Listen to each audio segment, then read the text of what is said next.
Boa noite, irmãos. A paz de Cristo a todos vocês. Que bom estar aqui com vocês para juntos nós louvarmos a Deus, separarmos esse tempo dessa terça-feira, esse dia de hoje, para apresentarmos a Deus o nosso coração, darmos a Ele os nossos louvores e ouvirmos o que Ele tem a nos dizer através da Sua palavra. Esse momento é um momento muito especial, porque nós temos a vida, temos o ar, temos tudo que está em nossas mãos para oferecermos a Ele, porque Ele é digno de receber tudo que nós temos e tudo que nós somos. A Adriana vai estar orando aqui com a gente, logo depois a gente vai ter um tempo de louvor. Amém. Senhor, meu Deus, graças te damos, ó Pai, mais uma vez estarmos aqui, Deus, para louvar o Teu nome, engrandecer o Teu nome, Pai. Te agradecemos pelas nossas vidas, Senhor Deus, nossos irmãos, Pai, que nessa noite, ó Deus, adorando o Teu nome aqui, Senhor, que o Senhor possa receber toda a adoração, Pai. Pai, nós não somos nada se não for o Senhor por nós. Estamos aqui porque o Senhor nos permitiu, Pai. Se somos gratos por tudo que o Senhor tem feito. Receba o louvor, receba a pregação que será ministrada, Pai, que o Senhor possa falar aos nossos corações, ó Deus, aquilo que precisamos ouvir, não o que queremos, ó Deus. Seja o Senhor o centro de todas as coisas. Assim te oramos, te agradecemos, no nome de Jesus.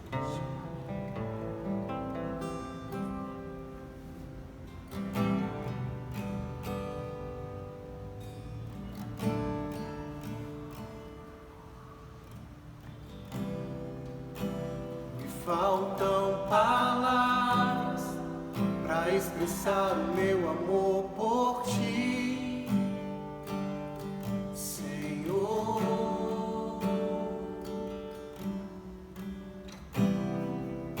Me sobram experiências que expressam teu amor por mim.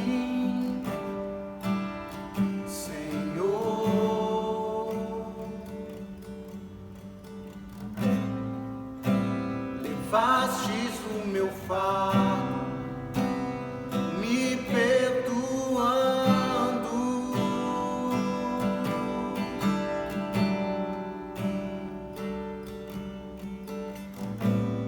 O teu amor me alcançou, preciso te buscando.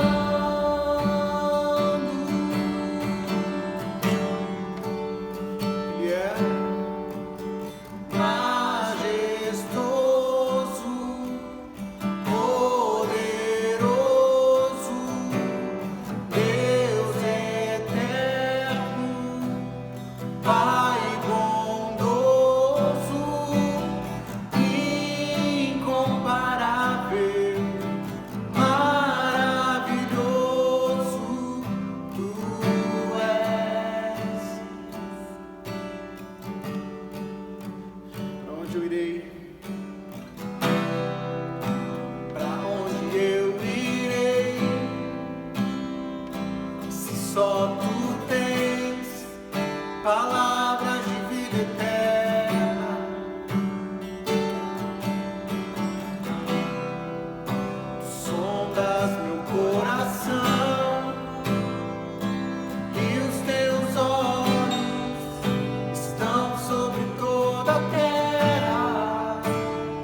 Amém?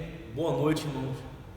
Estamos aqui mais uma vez, distantes, mas ainda assim, crendo em Deus, que estamos unidos e firmes como um corpo, para que possamos crescer juntos na palavra de Deus, possamos crescer juntos nos ensinamentos de Deus, mas por que não acreditar também, crescer juntos em comunhão e crescer juntos como comunidade? Mesmo estando distantes, nós cremos que permanecemos como um corpo, porque aquele que nos faz ser um corpo, aquele que nos tornou um corpo nele, é quem nos sustenta, é quem nos guia durante todos os momentos dessa nossa vida.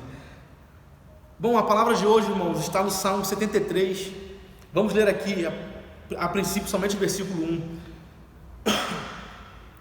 Salmo 73, versículo 1, diz o seguinte: com efeito, Deus é bom para com Israel, para com os de coração limpo. Bom, esse salmo trata de um dilema na vida e no coração de Asaf. Esse salmo trata de como Asaf chegou à conclusão. Ele começa esse capítulo, ele começa esse salmo com a conclusão. Qual a conclusão? Com uma afirmação de fé, de que Deus é de fato bom para com Israel, Deus é de fato bom para com os de coração limpo. Asaf, só para te entender, Asaf, ele foi constituído por Davi como líder, um dos líderes dos levitas, para ir diante da arca, na instituição do culto, do sistema de culto. A família de Asaf foi uma das 3 famílias responsáveis pela música e pelo canto. Asaf era um levita, e não só um levita, foi instituído por Davi como um dos responsáveis pela música e pelo canto no sistema de culto de Israel, junto com as famílias de Emã e Jedutum. Então nós vemos aqui o conflito, não de um cidadão que vivia distante de Deus, mas o conflito de uma pessoa que vivia dentro da casa de Deus, uma pessoa que trabalhava na casa de Deus, uma pessoa que trabalhava para o povo, trabalhava diretamente no sistema de culto a esse Deus. E foi esse homem notável em Israel, foi no coração desse homem que surgiu esse conflito. Qual o conflito? Nós vemos a partir do versículo 2, a segunda parte desse salmo, que ele começa com a afirmação: Deus é bom para Israel, e principalmente Deus é bom para com o coração limpo, que é o ponto que toca mais no que ele vai falar a partir de então, do conflito dele. A partir do versículo 2, ele começa a discorrer sobre como ele chegou a essa conclusão, como ele chegou a essa afirmação de fé, a partir do versículo 2. Mas essa certeza surgiu no coração de Asaf depois dele ter uma dúvida. A segunda parte é a parte onde ele inicia a explicação sobre a dúvida, sobre o dilema terrível que ele passou. O versículo 2 diz o seguinte: quanto a mim, porém, quase me resvalaram os pés, pouco faltou para que se desviassem os meus passos, pois eu invejava os arrogantes ao ver a prosperidade dos perversos. Nesse momento ele mostra como a dúvida, como a incredulidade, como a dúvida, não a incredulidade, mas como a dúvida, como o questionamento sobre a situação a que ele via, como tudo isso, toda essa situação, quanto a comparação da vida dele aqui com os ímpios, como isso acabou a quase levar os pés dele para se desviar, como isso foi um duro golpe nas suas certezas, e como ele iniciou essa crise, como ele passou por esse conflito.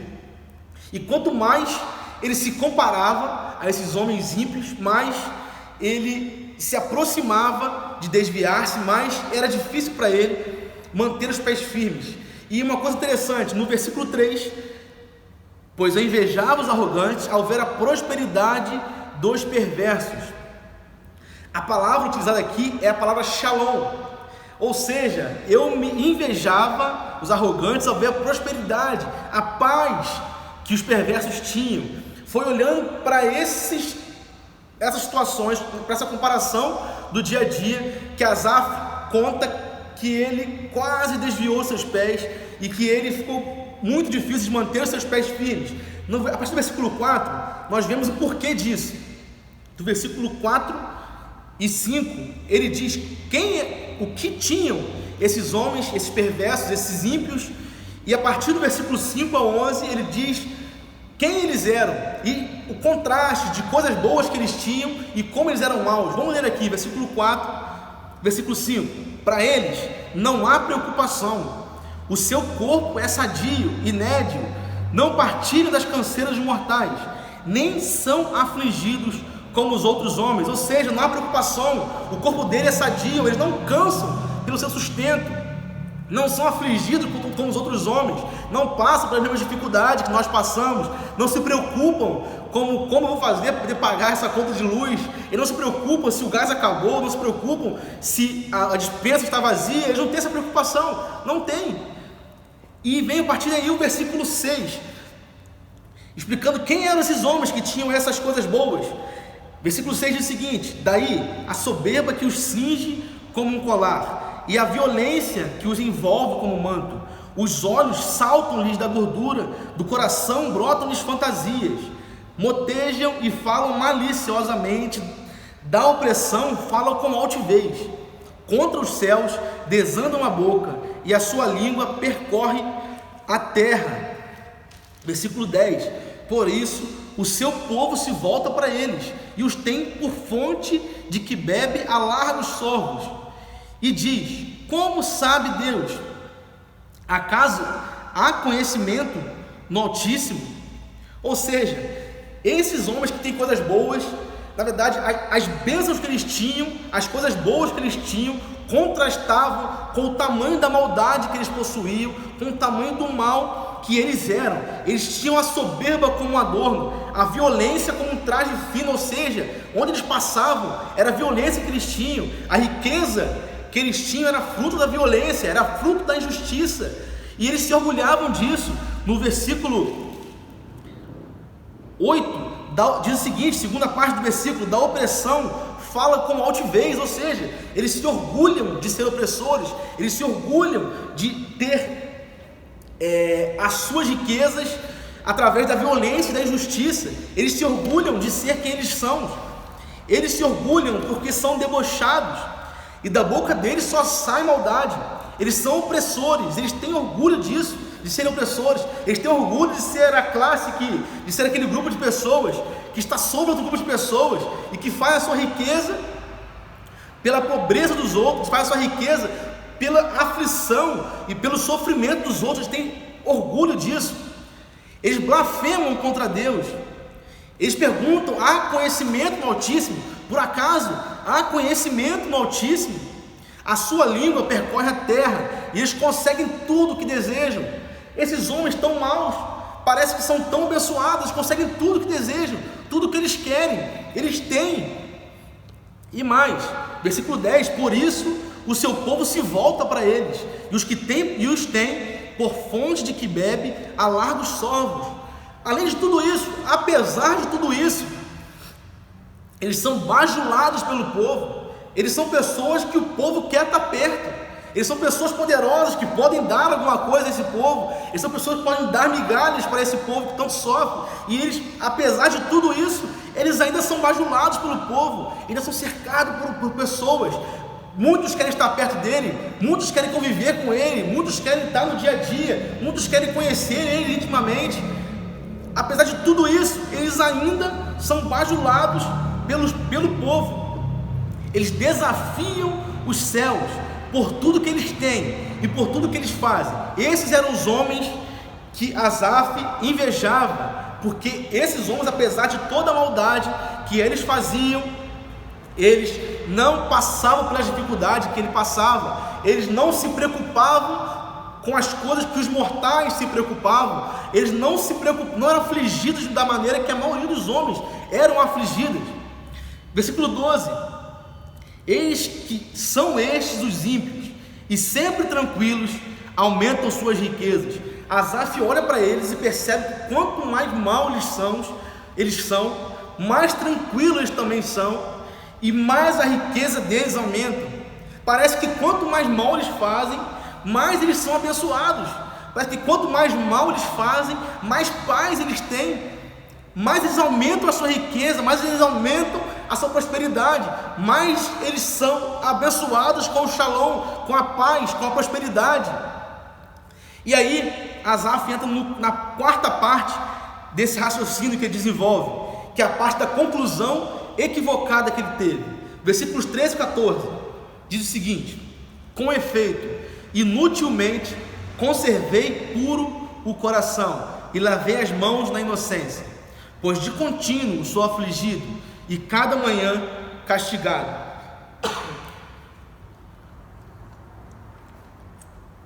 A conclusão de Asaf foi de que, então, à toa, com efeito, inutilmente eu conservei meu coração puro, inutilmente eu procurei ser um homem bom, inutilmente eu procurei não pecar, inutilmente eu procurei agradar o coração de Deus, inutilmente eu procurei me afastar da maldade, procurei me afastar da injustiça, eu procurei me afastar daquilo que é mal, inutilmente eu procurei o que é bom. Por quê?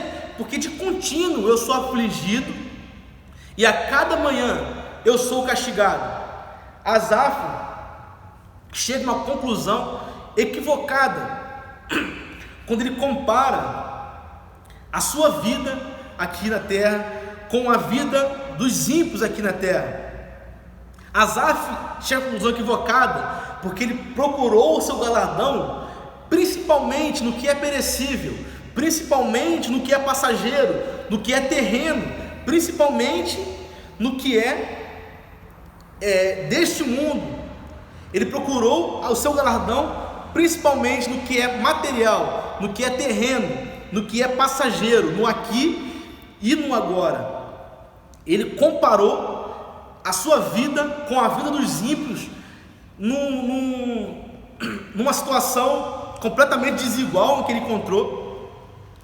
Ele chega a essa conclusão equivocada por conta dessa situação, por procurar galardão, procurar motivo, razão, procurar evidência de Deus, principalmente no aqui e no agora.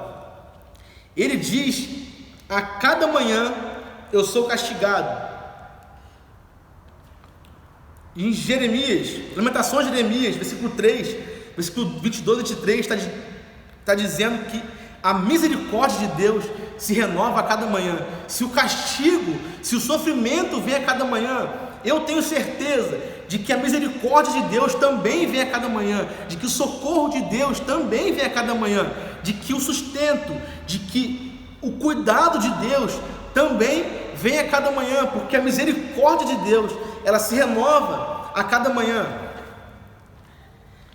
E Asaf, nesse conflito, em toda essa crise, com essa conclusão equivocada, ele conta como ele passou dessa transição, dessa certeza equivocada que ele tinha, dessa conclusão que ele chegou equivocada, para o pleno entendimento de tudo que Deus queria dizer para ele naquele momento.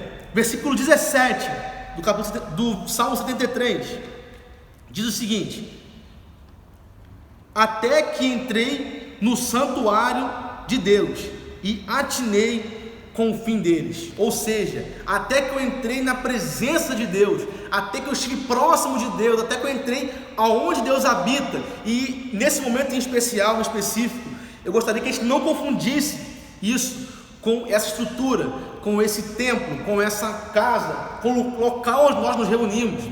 A gente tem que entender que no contexto do Velho Testamento, a casa de Deus, onde o levita trabalhava, era o local onde Deus escolheu para habitar no meio do seu povo. A casa de Deus lá, o tabernáculo onde Deus escolheu, é onde estava a Arca da Aliança, é onde estava a arca que representava a presença de Deus. Ou seja, era lá que estava a presença de Deus. Não necessariamente no templo, mas sim na presença de Deus. Diante da presença de Deus foi onde ele encontrou, ele começou a entender, e a sua alma começou a descansar, porque ele finalmente entendi e atinei o fim deles. Eu entendi qual é o fim deles. Versículo 18 e 19 diz o seguinte: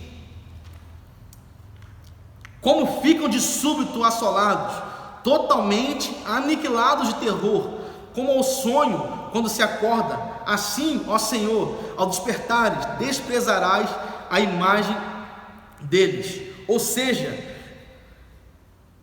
como ficam de súbito assolados. Versículo 18: Tu certamente os pões em lugares escorregadios e os fazes cair na destruição. Como ficam de súbito assolados, totalmente aniquilados de terror. Como ao sonho quando se acorda, assim ao Senhor, ao despertares, desprezarás a imagem dele. Tu certamente os põe em lugar escorregadio. Isso para mim é a chave para esse entendimento dele aqui sobre o fim desses homens. Ou seja, em um terreno escorregadio, não precisamos de nada mais do que o nosso próprio peso para cair. No terreno escorregadio, o meu peso, o meu corpo é o suficiente para me derrubar. O que ele está dizendo é o seguinte: o local onde eles estão, eles têm tudo, mas exatamente o tudo que eles têm é o que pode levar eles à queda. O que eles têm é o suficiente para que os levem a cair. O que eles têm é o suficiente para que os levem a perder de súbito essa paz que eles têm. É o que os levam a perder de súbito a certeza, a tranquilidade, o shalom, a prosperidade que ele tem. No terreno escorregadio, eles são as únicas pessoas suficientes, eles são os únicos fatores suficientes para a sua queda. E ele começa a entender que aqueles a quem ele invejava não tinham um futuro tão brilhante pela frente, não tinha um futuro tão tranquilo pela frente. Ele começa no versículo 21 e 22, vamos ler aqui: Quando o coração se me amargurou e as entranhas se me comoveram, eu estava embrutecido e ignorante, era como um irracional a sua presença. Ou seja, ele começa a comparar esse invejar o ímpio a um pensamento irracional, embrutecido, como um animal irracional. Eu estava, porque eu cheguei a ponto de duvidar da bondade de Deus, eu cheguei ao ponto de invejar o ímpio, invejar o mal, invejar aquele que pratica a maldade, invejar aquele que pratica a injustiça, invejar aquele que tem o seu sustento e tem as suas riquezas oriundas da exploração, oriundos da violência, oriundos do fruto da injustiça contra outras pessoas, ser causadores de males para outras pessoas. Ele se sentiu como um animal racional nesse momento. Ele começa a entender, compreender e olhar para trás e se envergonhar de ter por algum momento invejado esse homem, esse que chamava contra Deus, esse que era soberbo, invejar esse que era mau, que tinha orgulho em praticar o mal, que tinha orgulho em ser opressor. Ele diz: porque eu invejei eles, eu estou me sentindo agora embrutecido, como um animal irracional. E ele começa a entender a chave de tudo isso. A sexta parte, ele começa a perceber as bênçãos que ele tinha. Ele começa a olhar para essas bênçãos e perceber que elas eram muito maiores do que qualquer bênção que qualquer homem desses, qualquer desses ímpios poderiam ter. Vamos ler o versículo 23 até o 28, até o 23 até o 26. Diz o seguinte: Todavia estou sempre contigo, tu me seguras pela minha mão direita, tu me guias com o teu conselho e depois me recebes na glória. Quem mais tenho eu no céu? Não há outro em que eu me compraza na terra, ainda que a minha carne e o meu coração desfaleçam. Deus é a fortaleza do meu coração e a minha herança para sempre. Ou seja, ele começa a perceber o seguinte: enquanto os ímpios estavam com toda a sua paz, com toda a sua prosperidade, com toda a sua riqueza, em terrenos escorregadios, que em qualquer momento eles poderiam cair, a qualquer momento somente o que eles são e o que eles têm era o suficiente para que fizessem eles caírem, e de súbito tudo isso se acabasse. Toda a base da fé e da tranquilidade deles poderia acabar de súbito. Quanto a mim, diferente deles, eu estou sempre contigo, tu me seguras pela minha mão direita. Ao contrário deles, eu estou num lugar, eu estou de contínuo com Deus. E se Asaf chega nessa conclusão, eu estou de contínuo com Deus e tu me seguras pela minha mão direita. Ou seja, se eles estão expostos a uma queda repentina a qualquer momento, eu, ao contrário disso, estou seguro pela mão de Deus. Eu, ao contrário disso, se ainda assim, se ainda o meu corpo não for suficiente para suportar, se ainda assim o meu corpo quiser enfraquecer e for me jogar ao chão, a mão de Deus está segurando a minha mão. Ao contrário deles, a segurança que eu tenho, ela é muito maior, porque ela não depende simplesmente de quem eu sou, mas ela depende do Deus que segura a nossa mão. Asaf chega à conclusão de que o que ele tem é muito maior, a paz que invade o coração dele nesse momento é uma paz muito maior, porque ele tem a certeza de que mesmo que ele fale, mesmo que ele não consiga, mesmo que ele não aguente as tribulações que ele passa, mesmo que ele não aguente, lá que ele fala no começo, que de contínuo ele é afligido e a cada manhã ele é castigado, mesmo que não aguente o castigo de cada manhã, mesmo que ele não aguente a aflição, ele sabe que a mão de Deus o segura pela mão direita, ainda que o corpo dele desfaleça, ele sabe que Deus é quem sustenta ele, Deus é quem segura ele pela mão direita. E mais, tu me guias com o teu conselho e depois me recebes na glória. Quem mais tenho eu no céu? Não há outro em quem eu me comprazo na terra. Ainda que minha carne e o meu coração desfaleçam, Deus é a fortaleza do meu coração e a minha herança para sempre. Asaf finalmente chega à conclusão de o que ele tem, de que o que ele tem, a bênção que ele tem, ela é muito maior do que qualquer bênção terrena que ele poderia almejar. Ainda que ele seja afligido, ainda que ele sofra aqui, ele percebe que o mesmo Deus que sustenta ele aqui agora é o Deus que garante para ele a herança eterna, porque Deus, como diz aqui no versículo 26, Deus é a fortaleza do meu coração e a minha herança para sempre. A fortaleza, Deus é para quem nós corremos no momento de dificuldade, Deus é para quem nós corremos no momento de guerra, Ele é a fortaleza aonde nós resistimos aos ataques do inimigo, Ele é a fortaleza que nos sustenta, Ele é a minha herança para sempre.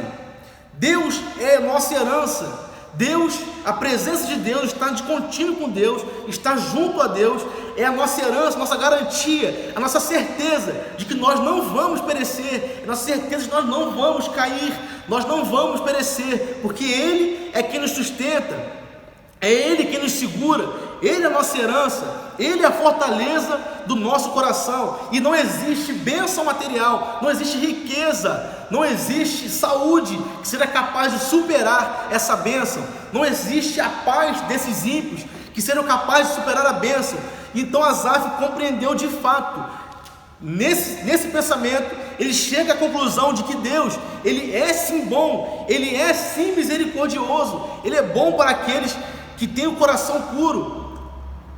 Versículo 28, quanto a mim, bom é estar junto a Deus, no Senhor Deus ponho o meu refúgio para proclamar todos os seus feitos. Asaf chega nesse momento à conclusão de que é bom estar junto a Deus, porque Deus é bom, Deus nos sustenta, e por mais que as aflições da vida nos alcancem, por mais que os castigos diários nos alcancem e nos façam sofrer diariamente, nós não podemos nunca deixar nossos pés desviarem da verdade e da certeza de que Deus, Ele é bom, de que Deus nos sustenta, de que Deus nos segura, de que Deus nos conduz pela sua verdade, que nos conduz segundo o seu conselho.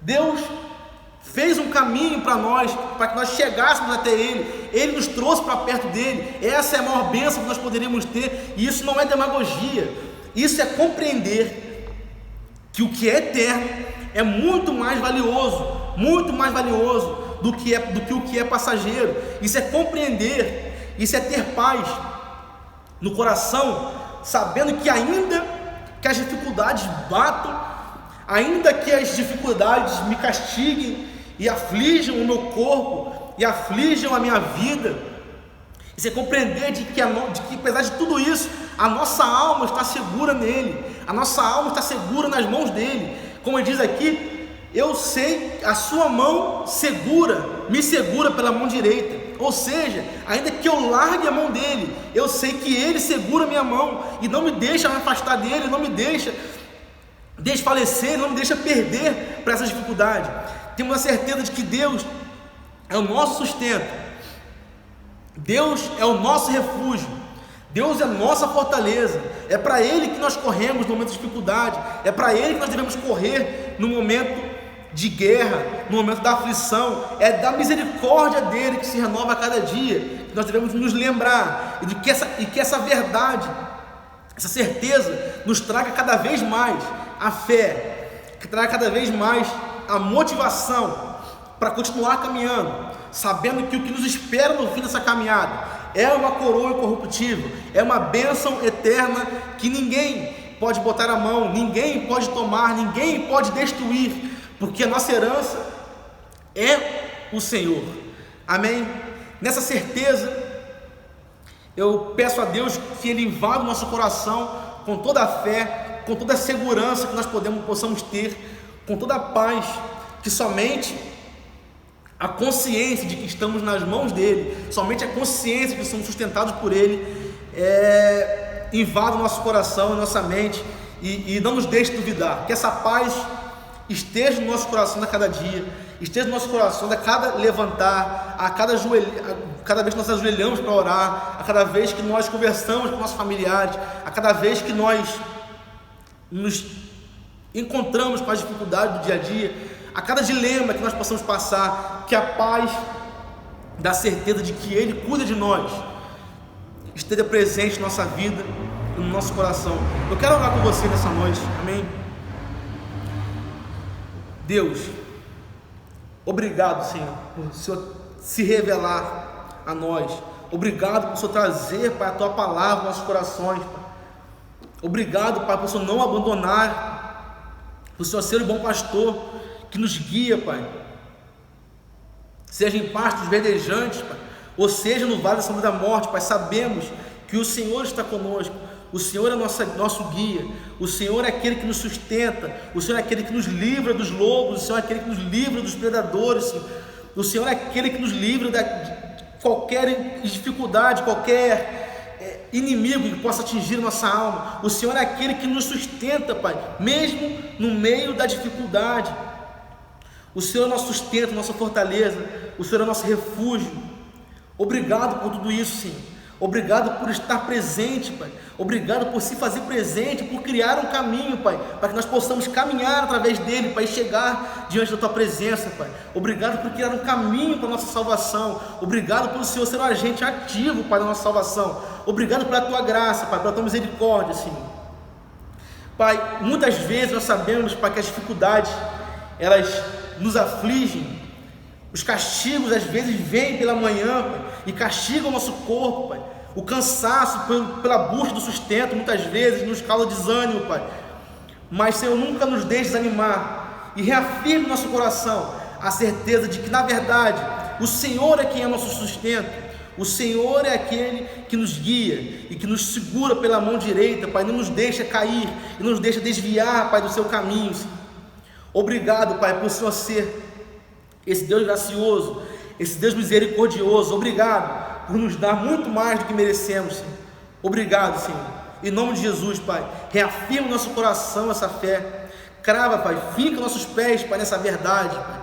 Nessa verdade que é a rocha, que não nos deixará abalar no dia da tempestade, Senhor. Em nome de Jesus, obrigado, Senhor, por o Senhor ser o nosso Deus. Obrigado, Pai, por o Senhor ser a nossa herança eterna. Obrigado por o Senhor ser a nossa salvação, Senhor. Em nome de Jesus, amém.